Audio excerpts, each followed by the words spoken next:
राखब अपना सोया जी के साड़ी में लपेट के। हाँ तो भगी है तो धरब या कवारी में चहेट के।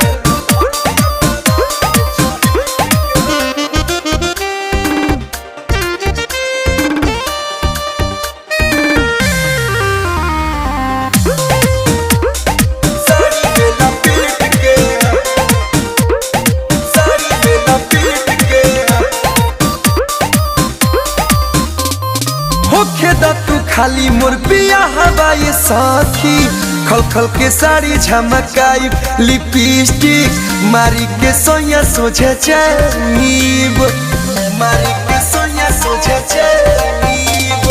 होके तू खाली मोर पिया हवाई साथी, खल खल के साड़ी झमकाई लिपस्टिक